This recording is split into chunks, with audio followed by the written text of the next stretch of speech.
Blue Water LED presents Lights Out Outdoors, Season 1.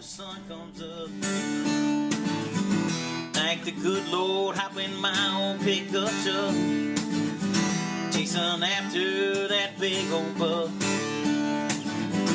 Turkeys, tree rats, raps, and ducks.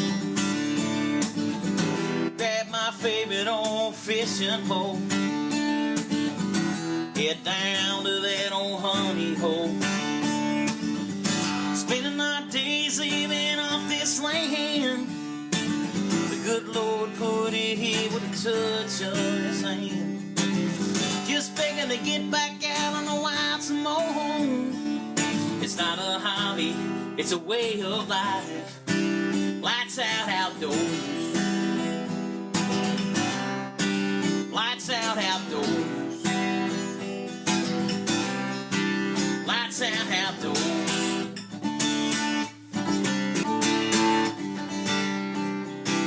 Lights out outdoors.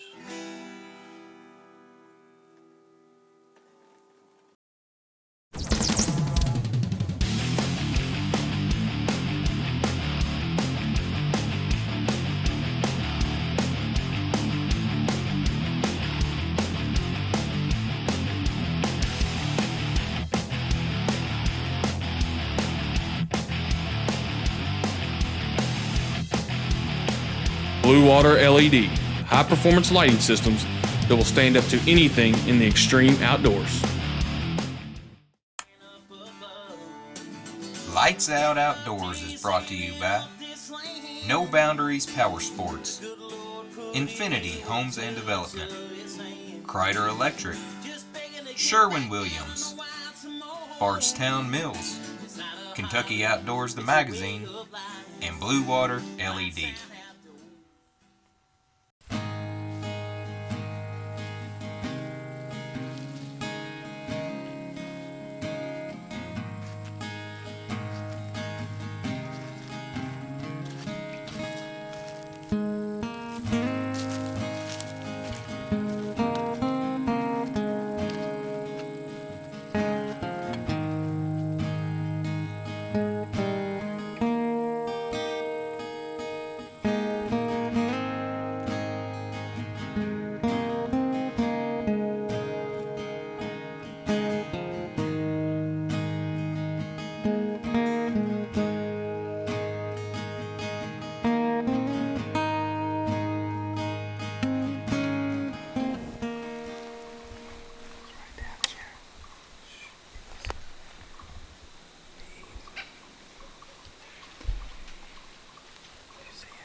what just happened there?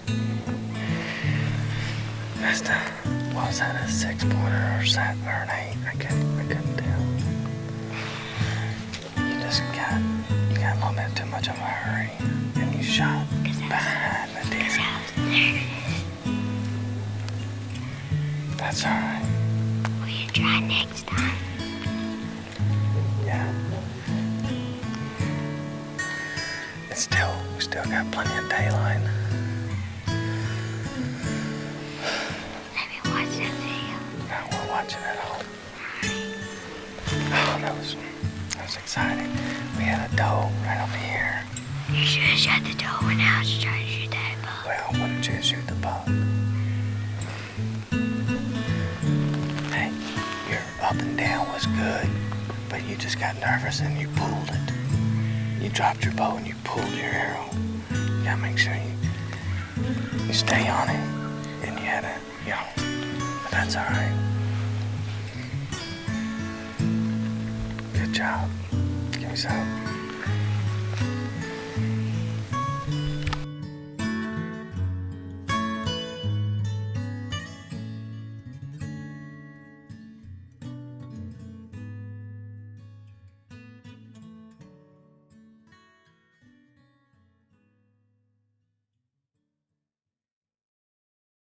Welcome to Lights Out Outdoors. We're going to break it up here a little bit. Typically you would see all the hunts that we do.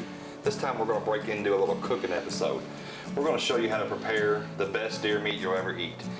I have Chris with me, my brother. He's the cooker of our family, and I'm the eater. So Chris, what are we going to be cooking today? Today we've got a little bit of cubed deer steak. We're going to prepare it with some mushrooms, some fried onions, butter and garlic, and it's going to be smack your mama good. Good deal. So what we got to do to get started here? Got our cast iron skillet going. It's getting a little bit warm. You don't have to use a cast iron. You can use anything you want. I prefer cast iron, just a little bit of flavor. As it's getting good and hot, we're going to start out with our cube steak. Once it gets warm, start going in here. A little bit of oil in our pan, just because deer is lean and we don't want it to stick to the pan. Once that oil gets good and hot, we'll start by just browning our deer and be good to go. Our pan's getting good and warm here. We're just going to throw some of these cubes of beef in here, or deer, sorry. Here the pan's hot, starting to sizzle. All we're going for here is to brown the meat. You don't have to get it all the way done, because we're going to follow up with it. Deer meat do you typically use? How many people does feed here? What I'm doing here, filling this up, you can easily feed 2 to 3 people or you. So, you got a fat joke? That was a fat joke. Okay. But it runs in the family. Right. About a pound and a half or so of deer meats that you're going to use. And just cube it up, get your pan good and full. You can hear it starting to sizzle. Like I said, all we're going for here is brown. You can see this meat starting to get a good brown color. So, where did you learn to cook at? I mean, I know growing up you didn't do any cooking, and then once you got married, you started cooking. Was your wife that bad at cook? Pretty much. She just, almost burned the house down a few times, and that was all she wrote. So then you started to learn how to cook? I had to learn real quick if I wanted to eat good. Now, my wife's a pretty good cook. She's not bad. I just found it to be a passion of mine. I enjoy it. It's more than anything I enjoy when people says it tastes good and they want to eat my cooking. It's kind of like experimenting all the time. Right. Now the only thing I'm going to do here, there's a little bit of juice from where this is starting to brown, just what little bit of fat's in there. Now, like I said, you can do this with regular steak. If you do it with regular steak, you have to watch out. It's a lot more fattening, and you can actually set your steak on fire. I'm going to step right back here and drain this. This is where it's really going to start smelling good. Our meat's getting good and brown. All I'm going to do here is I'm going to turn my stovetop down off of high, down to about medium. Butter. Everybody loves butter. Butter and bacon. Butter and bacon makes everything better.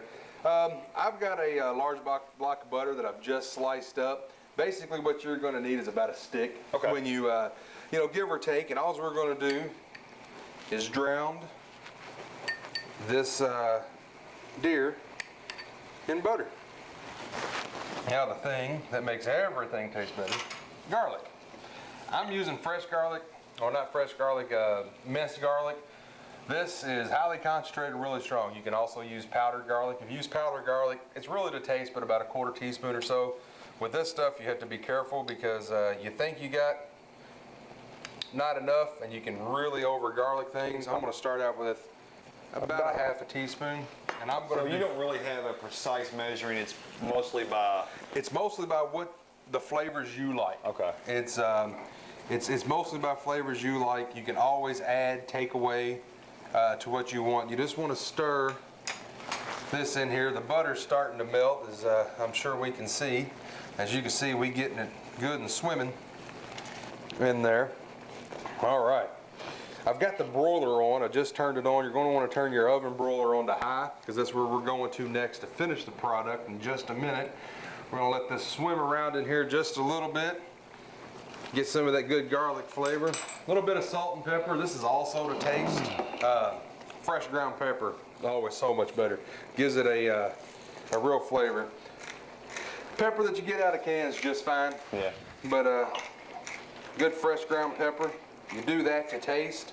Now, this is definitely something here you can omit or easily take in or out. What this is chipotle pepper. It's basically smoked jalapenos. Right. This is all to taste. I like my food a little bit spicy. All right. We got this about where we want. Okay. Next comes our layer of mushrooms. Put those in there. We're just going, at this point, we're not going to stir anymore. We're going to start making this across the top. Just kind of mix it in. You want a good amount. This is just a small can of mushrooms that I'm using here. That's just my preference. You can put as many as little mushrooms. If you're anti-mushroom, don't put them at all. All right, what we got here is just the canned mushrooms, like I said. These here are fried onions. Get in the can. French's happens to be this brand. They're basically onion straws, is what they are. We're just going to spread these. These are going to have a nice onion flavor, and they are going to add a little bit of texture to the meal. So far, you're adding all my favorite ingredients. Oh, the last ingredient is the ingredient everybody loves, and that's cheese. All right. Cheese, the more the merrier. And what we're going to do here is we're just going to create a layer. Now, what kind of cheese is that? This is mozzarella. You can mix it up. Sometimes I use a pepper jack cheese if I want a little spicier. Mix in some cheddar. The best part about mozzarella, kind of, think about a pizza. When this comes out of the broiler, this will actually be golden brown on top. Good and melted, gooey, and taste awesome. We're just going to cover this whole top of this up here. More cheese than rather. This is actually what I just put on here was a 8-ounce package of cheese. So that's what I put on. You get at your local grocery store? Yep, just a regular mozzarella. If you want to go real good, get you some. Go to your local farmer's market or a natural food store. Get you a ball of cheese and just slice it up right over top of it. So from here, we're going to turn our cooktop off. Our broiler is ready. Now, using cast iron, I learned a long time ago that that pan handle is hot. And once you grab it, it's too late. So we're going to go from here straight into the oven. Now, how long does it cook in the oven on the broiler on high? On the broiler on high, you want to watch it. You basically probably 4 to 5 minutes. Basically, what you're looking for is to get that cheese melted and a good brown color. That's all you're looking for at this point. The deer steak was about 3/4 of the way cooked. At that point, and now what we're going to is just trying to get all these flavors together and a nice crust on top. As you see, when it comes out here in a few minutes, it's going to look really, really good and taste even better. Okay, folks, stay tuned. We're going to go to commercial. We'll be right back. We'll see the finished product, and we'll be the lucky ones, and we'll get to taste it, and we'll be right back. Bardstown Mills, serving you for more than 60 years, now has a new retail center with Purina and our own mixed feeds, pet food, and supplies. Apparel from great brands, including Under Armour, Carhartt, Wrangler, Columbia, Durango, and Muck Boots. A lawn and garden department with a complete line of commercial mowers and an archery range with Hoyt bows to hone your shooting skills. Remember, if it's farm, pet, or outdoors, you'll find it at Bardstown Mills. Welcome back, folks. We're getting ready to pull it out of the oven. You've seen Chris go through all his ingredients, and keep in mind we're going to have it on the website, and we're also going to have it on the Facebook page. So far it's looking really tasty. I've been kind of peeking in the oven to see what's going on with it. And he's kind of been getting mad at me for doing that, but you ready to take it out now? I believe we are. All right. This will be that golden brown. You'll see where I was talking about. Kind of looks like a pizza now, floating and swimming and all that goodness. Now, this here is a main dish. This isn't a whole meal. What I usually like to serve this with is some mashed potatoes or something, just whatever your basic sides are, bread and all that goodness. As you can see here, it's got a good golden brown. It's swimming in butter, so Yeah, it looks tasty. this is not the light version, I promise you that. So any cardiologist watching wouldn't be a favor of this? no, it is not approved, I Yeah. promise you that. Only thing I'm waiting for now is just to cool down just a little bit, to let it just kind of simmer in there and get there. Probably when you pull it out of the broiler, I'd say leave it on the stove or, on a nice hot pad or on the counter. 4 or 5 minutes is what you're going for to allow it to just kind of soak in there and get all that garlic and goodness in there. So Okay. Now, how would you go about cutting this? This is just this is the tricky part? well, there's not really anything tricky about it. You just kind of got to go redneck with it. Okay. Get in there. Do we need a couple plates so we can Yeah, divide we it got out here? one plate there. Let me grab another one. Okay. Do you need a knife or anything? Are you good? No, we're going to use the spatula. I'm going Okay. to lay that right up there on the front. May have to pull that back. Throw a couple little jalapenos out there. Like I said, I like things spicy. He said you got a field staffer from Texas. He'll Yeah. appreciate the jalapenos. Yeah, he'll like those, I'm sure. which- They're all crazy down there. What's really good, and you can sometime, it's just a matter of whatever, you can take those jalapenos, throw them right in the oven when you broil them, and you come out and you got some nice broiled crunchy jalapenos. Doesn't take any more time. It's just a matter if it's something you like the flavor. Right. All right. I think we're about ready to plate. And what we will do, we'll just simply use the spatula. And the cheese is going to form a crust, as you can see. You can see what I'm doing here. I'm just trying to cut us some out. This is the best part about cooking and the wife not cooking is I make the mess. She cleans it up? That's it. Yeah. Usually a day or two later, but she still cleans it up. Right. All right. This will give you an idea. Now, here's about what a normal person would probably eat along with some mashed potatoes. But I'm not normal, so. Yeah, I'll have to do this again. Yeah. What I'm gonna do here, and you can see this is basically, got that cheese, that meat. There's also, this is basically butter and goodness in here. You can Okay. take a little bit, pour it off on here. If you have mashed potatoes, like I said, as one of your sides. Let me see that plate. No, he's already on the plate. It's hot. If you have mashed potatoes on the sides, one of the things you can do is take some of this juice, mix it in when you're mashing your potatoes up, and it'll give you some good garlic mashed potatoes.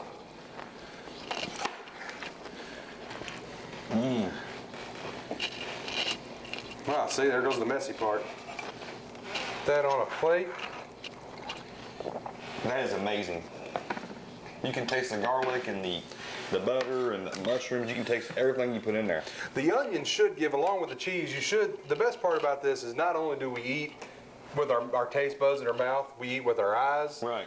And in our mouth, textures play a big part. And you should have the chewiness from the cheese, then a soft texture coming along from the mushrooms, then followed up with the onion should have a nice little crunch, and then just the goodness of deer meat. Who doesn't like deer meat? You gotta be kidding me. And this is a backstrap from a last year's deer, and it's amazing. Another way that you can do this is if you have larger steaks, you can do it without chopping the steak up into cubes. You can use larger steaks, just a couple of steaks in there, brown each side. The only thing that you're going to do there is if you use a larger steak and you brown each side, you're going to leave it in the broiler a little bit longer because it's thicker, Right. and you want to get it good and done. So this is basically what we got there. I didn't grab out enough plates. We got plenty left. As you can see, it's a meal. It is a meal. I tell you, folks, like I said, again, we're gonna have this on our website. Try it. Try it at least once. You'll fall in love with it, and you'll keep making it over and over. It is very tasty. I won't have this recipe again until he makes it for me because I'm lazy. So It's a lazy man's meal, man. It's easy. It's but pretty easy. 10 minutes and we were there. Sounds good, man. All right. Chris, excellent job. Thanks for coming by and helping us out.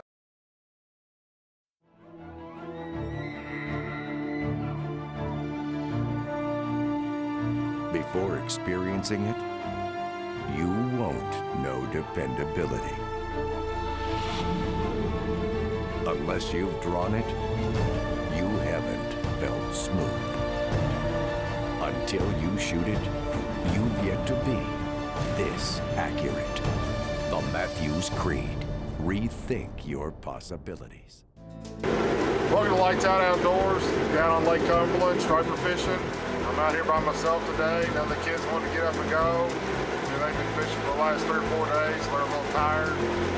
They've been doing really well this time, so I guess they need to catch up on their beauty sleep. Stay tuned with us. Hopefully we'll catch some more.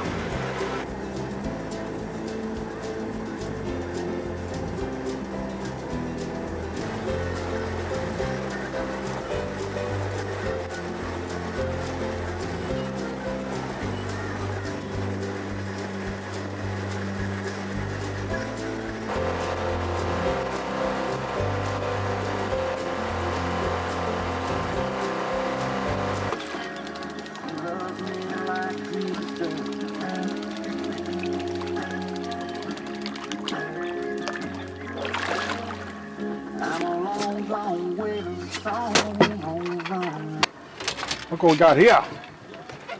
Look at that. Nice.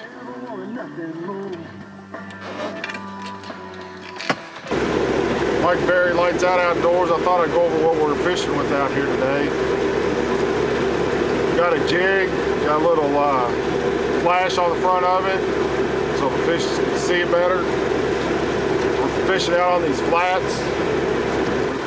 Fish are stacked up out on the flats here on the right off the main channel, so we're kind of running up and down the channel trying to catch the fish.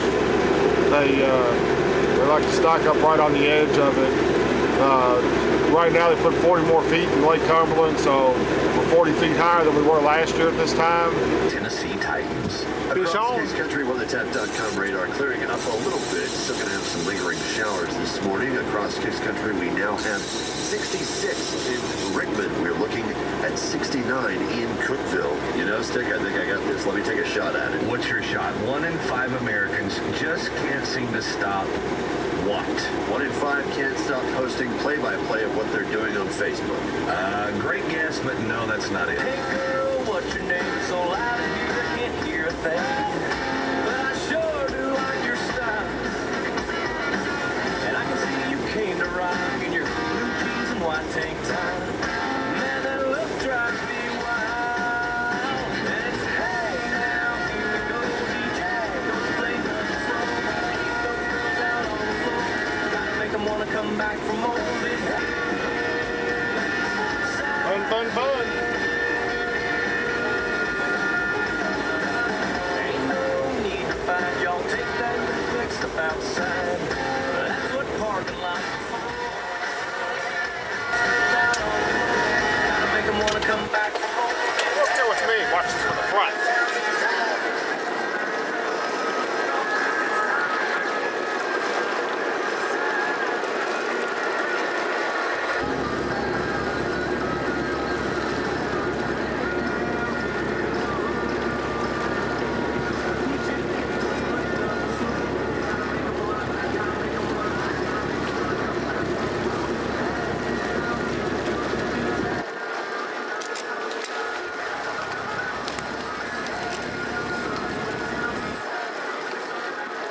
There's one for the camera.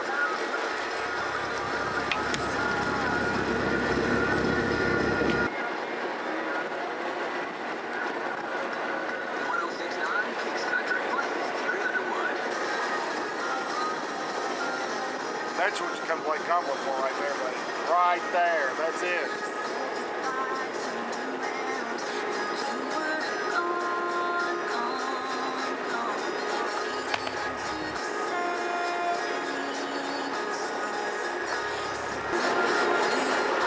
But it doesn't measure, so we got to throw it back.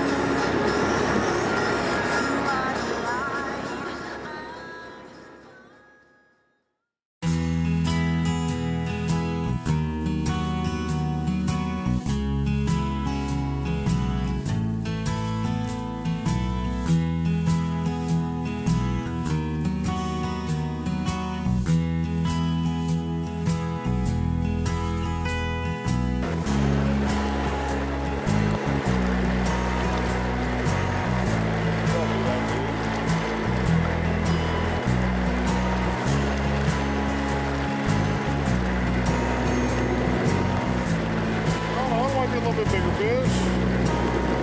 I don't have my net ready.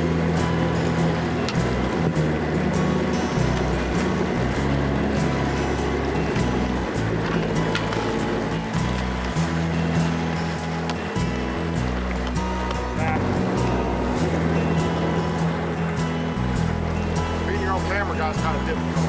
Fish number 2. I'm sure it's a short fish, but it's still fun. I enjoy being out here by myself, fishing. I like having the kids out here, but I enjoy by myself also. Well, this is our last day out at Lake Cumberland. As you can see, the sky behind me, clouds are starting to break up finally. We've been in rain all week. We've caught a few fish. Getting ready to go put the boat away, clean up everything, get ready to go back to Louisville. And hopefully in a couple weeks we can come back down and do it again.